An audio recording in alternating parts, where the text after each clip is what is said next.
Ngày nếp lâm ngày sau nó ở Blue Lake một camping Blue Lake Resort anh hiện đồn này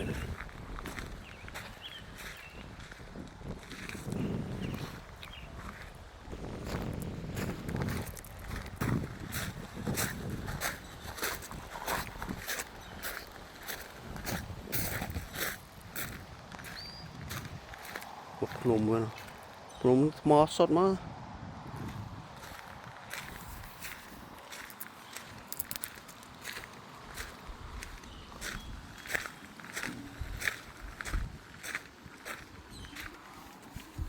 nè đồn này của mình đây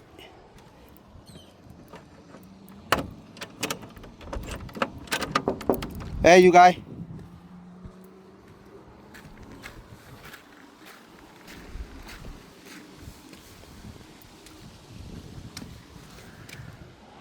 wake up boy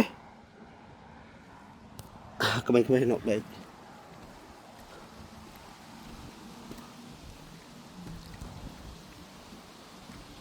chọn mọi của mình vừa lơ crawfish bạn on dụng mình bỏ nét sân anh như châu không tấn trong mơ mất bàn nó này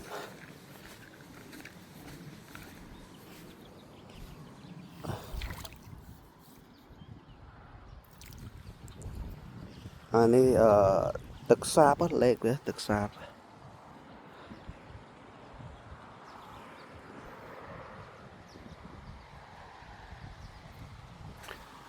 កន្លែងនេះមានប្រហែលបន្ទប់ក៏កញ្ជួលអស់ដែរណានេះការធាតុវាល្អហើយពួកផ្សះគេអាកាំងចូលចិត្តមកណារបៀបចឹង